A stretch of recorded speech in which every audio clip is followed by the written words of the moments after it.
میری نادانی تھی یہ، صحت کی نعمت ملتے ہی پھر سے خواہشات کے پیچھے چل پڑا، صحت ملی نافرمانیوں میں جا گرا، شیطان کے پیچھے جا پڑا، گناہوں کی وادی میں قدم رکھا، نافرمانیاں کر کے اللہ پاک کو ناراض کرتا رہا۔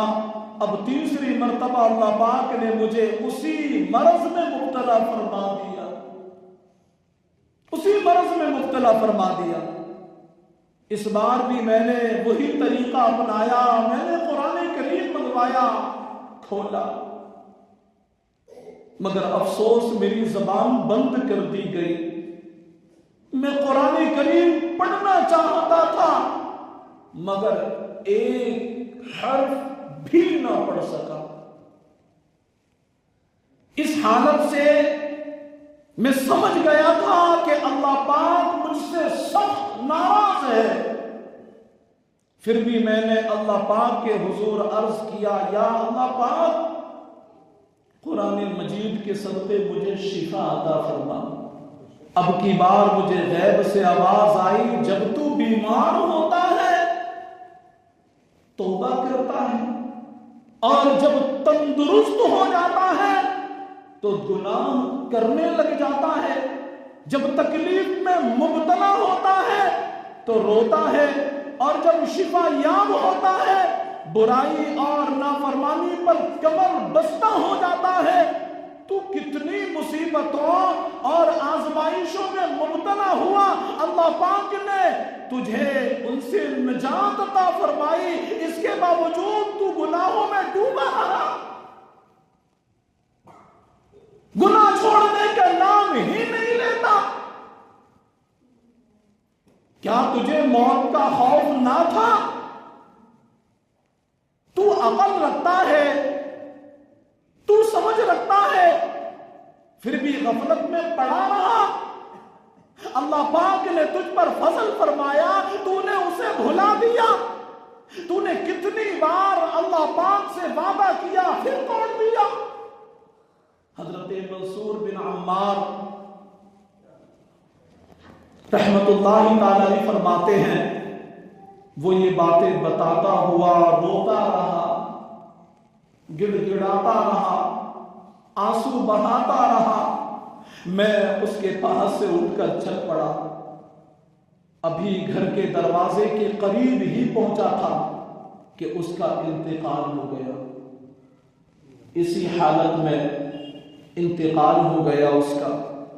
اور مسلمانوں، یہ ہے نافرمانی کا انجام، یہ ہے گناہوں کا وبال۔ بے شک اللہ پاک کی رحمت بہت بڑی ہے، بے شک اللہ پاک اپنے بندوں کی توبہ قبول فرماتا ہے، مگر اس کا مطلب ہرگز ہرگز یہ نہیں کہ ہم توبہ کی امید پر گناہ چھوڑے ہی نہیں اور نافرمانیوں پر دیر ہو جائیں۔ توبہ بہت اعلیٰ نیکی ہے، مگر اس کی توفیق ہر ایک کو نہیں ملتی۔ ذہن میں بٹھا لے یہ بات، توبہ کی توفیق ہر ایک کو نہیں ملتی، یہ بہت بڑی نعمت ہے۔ بعض اوقات نافرمانیوں کے وبال کے طور پر دل الٹ دیے جاتے ہیں، اللہ پاک کی لعنت برس جاتی ہے اور توبہ کی توفیق بھی نہیں ملتی۔ یوں بندہ بغیر توبہ کیے نافرمانیوں میں ڈوبا ہوا ہی موت کے گھاٹ اتار دیا جاتا ہے۔ اللہ پاک ہمیں ایسی ذلت و رسوائی والی موت سے بچائے۔ اور مسلمانوں، ہماری سانسیں چل رہی ہیں، ہوش و حواس برقرار ہیں، عقل سلامت ہے، یہ مہلت ہے، موقع ہے، ہمیں چاہیے اسے غنیمت جانے اور توبہ کر کے نیک رستے کے مسافر بن جائیں، اور اللہ سے ہمیشہ دعا کرتے رہے، مولا ایمان کی روشنی میں موت عطا فرما، حالت ایمان میں موت عطا فرما۔ توبہ کرنی کیسے ہے؟ تو یہ بھی سن لیجئے، اسلام کے پہلے خلیفہ حضرت سیدنا ابو بکر صدیق رضی اللہ تعالیٰ بیان کرتے ہیں کہ رسول پاک صلی اللہ علیہ وسلم نے فرمایا جو شخص بھی کوئی گناہ کر بیٹھے تو اچھے طریقے سے وضو کر کے 2 رکعت نماز ادا کرے اور پھر اللہ پاک سے معافی مانگے تو اللہ پاک اس کی بخشش فرما دیتا ہے۔ توبہ کرنے کا طریقہ یہ ہے کہ جو گناہ ہوا خاص اس گناہ کا ذکر کر کے دل کی بیزاری اور آئندہ اس سے بچنے کا عہد کر کے توبہ کرے۔ مثلا جھوٹ بولا تو بارگاہ سمادیت میں عرض کرے یا اللہ پاک میں نے جو یہ جھوٹ بولا ہے اس سے توبہ کرتا ہوں اور آئندہ کبھی جھوٹ نہیں بولوں گا۔ توبہ کے دوران دل میں جھوٹ سے نفرت ہو، آئندہ نہیں بولوں گا کہتے وقت دل میں یہ ارادہ بھی ہو کہ جو کہہ رہا ہوں اس پر ثابت قدم بھی رہوں گا، جب یہ توبہ ہے۔ اگر بندے کی حق تلفی کی ہے تو توبہ کے ساتھ ساتھ اس بندے سے معافی مانگنا بھی ضروری ہے۔ اس بندے کی جو حق تلفی کی ہے وہ حق اس کا ادا کرنا بھی ضروری ہے۔ اور مسلمانوں، بنی اسرائیل کے لوگ جو بندر بن گئے تھے ان کے واقعات سے تیسرا سبق ہمیں یہ ملا کہ دینی احکام اپنانے میں غلط حیلے اور بہانے ہرگز نہیں بنانے چاہیے۔ ہماری قوم میں آج کل یہی تو ہے، ان کو سمجھانے کے لیے جایا جائے تو لوگ کہتے ہیں کیا برا ہے جناب، بڑے بوڑھوں نے ایسا کیا۔ دیکھیے بنی اسرائیل کو حکم تھا کہ ہفتے کے دن شکار نہیں کرنا، انہوں نے کیا۔ اب غور کریں انہوں نے کیا کیا، سمندر میں جال نہیں ڈالا بلکہ سمندر سے چھوٹی چھوٹی نالیاں کھینچ لی، آگے بڑے بڑے حوض بنا لیے اور نالیوں کے ذریعے مچھلیاں حوض میں آ جاتی، پھر یہ انہیں قید کر لیتے اور کہتے ہم نے شکار تو نہیں کیا۔ ہیلے دیکھیے ان کے، بولتے ہم نے شکار تو نہیں کیا، شکار نہ کرنے ہی کا تو حکم ہے، نہیں کیا ہم نے شکار، بس کہہ لیجئے کہ دل کی تسلی کیے، ورنہ یہ کر تو شکار ہی لیتے۔ اس سے پتہ چلا دینی احکام سے متعلق یہ جو جھوٹے ہیلے بنائے جاتے ہیں، مثلا سود کو پروفٹ کہہ دیا، یہ سود لیتے ہیں پروفٹ ہے، اس سے فائدہ ہی تو ہے، یا پھر بے حیائی کو جدت کا نام دے دیا، بے پردگی کا نام فیشن رکھ لیا، کسی کو نماز کی دعوت دی، سامنے سے جواب ملے گا رزق حلال کمانا بھی تو جناب عبادت ہے، کون سی دنیا میں جی رہے ہیں آپ؟ یا پھر کسی کو، کئی لوگ کہتے ہیں کہ بھوکا مرا نہیں جاتا، حلال ملتا نہیں، لہذا مجبوری ہے، حلال ملتا نہیں تو حرامی کی طرف جایا جاتا۔ لا حول ولا قوت الا باللہ، حلال دنیا میں موجود ہے، ملتا بھی ہے، مگر دل کی تسلی کے لیے لوگ جھوٹا بہانہ کرتے ہیں۔ کتنے لوگ یہ بھی کہتے ہیں میاں اصل تو دل میں اللہ پاک کی یاد ہے، یہ ظاہری باتیں نمازیں نہیں، استغفر اللہ، ایسے بھی لوگ کہتے نظر آتے ہیں جو انتہائی سخت جملے ہیں، بہت نادان، بیماری وغیرہ کو بہانہ بنا کر نمازیں چھوڑ دیتے ہیں اور دل کو تسلی دیتے ہیں کہ میں بیمار تھا، نماز نہ پڑھ سکا۔ کئی لوگ ہیں جو یہ کہہ کر غیبت کرتے ہیں کہ یہ غیبت نہیں، میں تو فلاں کے سامنے بھی یہ بات کہہ دوں گا اس کے اوپر۔